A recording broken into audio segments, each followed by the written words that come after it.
Jangan sekali-kali Anda dimanapun Anda berdinaskah, tugas formal, Anda berdagangkah, jangan berteman dengan orang menyimpang. Karena saat Anda susah pun yang akan peduli. Temannya aja yang sama-sama berbuat menyimpang, dia sisihkan, apalagi Anda. Paham?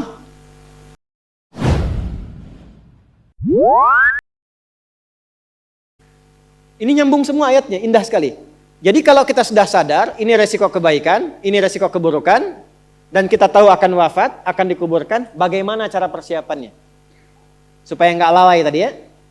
Maka Al-Mumtahanah ayat ke-13. Ya ayyuhalladzina amanu la tatawallaw qauman ghadiballahu alaihim. Qad ya'isu kama ya'isal kuffara min apa? Ashabil qubur. Maka jangan banyak bergaul dengan orang-orang yang menjauhkan kita dari ridha Allah Subhanahu wa taala. Cari teman yang baik sekarang. Pertama, maaf, bikin kebaikan di rumah tangga dulu. Itu kan teman hidup. Ya. Awas, hati-hati. Kalau melihat istri kurang baik atau sebaliknya, jangan dihakimi, jangan difonisi. Justru Allah kirimkan antum itu untuk menebarkan kebaikan dan menyempurnakan kesemaan bersama. Jelas? Jadi sekarang yang dilakukan teman hidup dulu. Rubah jadi baik dulu.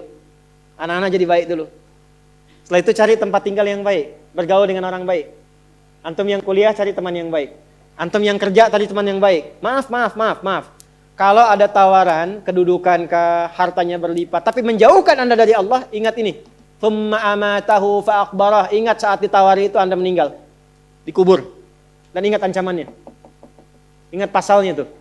Ya, ingat suratnya. Paham?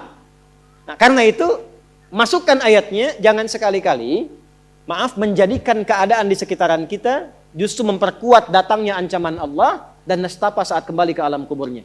Bahkan orang-orang yang tidak beriman pun, yang buruk pun, yang beriman tapi maksiat pun, itu sejatinya ketika temannya masuk ke kubur nggak mau ikut-ikutan. Makanya disindir oleh Allah. Hei, kamu ini sadar nggak sih?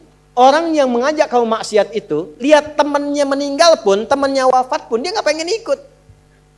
Kadang-kadang dia abaikan.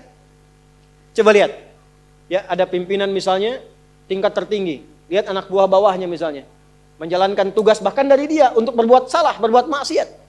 Ya, apakah mengedarkan narkoba atau misalnya membackingi kegiatan yang tidak baik. Lalu tiba-tiba dia wafat, apakah peduli atasannya? Tidak. Yang ada yang terjadi jangan bawa-bawa atasan, padahal dia yang nyuruh. Terus Anda mau jadikan teman yang seperti itu? Dia pada kawannya saja nggak bertanggung jawab. Dengan imannya saja dia nggak peduli. Kalau dia dengan Allah saja nggak peduli, kenapa Anda dia jadikan teman? Dan kenapa Anda menjadikannya dia teman? Kalau bahasa anak sekarang tuh begini, Allah aja dia gituin, apalagi kamu. Kan? Ya, Nabi aja dia cuekin, apalagi kamu kan? Ini peringatan Quran, ini bukan dari saya. Ini peringatan Quran. Jangan sekali-kali Anda dimanapun Anda berdinaskah, tugas formal, Anda berdagangkah, jangan berteman dengan orang menyimpang. Karena saat Anda susah pun yang akan peduli. Temannya aja yang sama-sama berbuat menyimpang, dia sisihkan, apalagi Anda. Paham?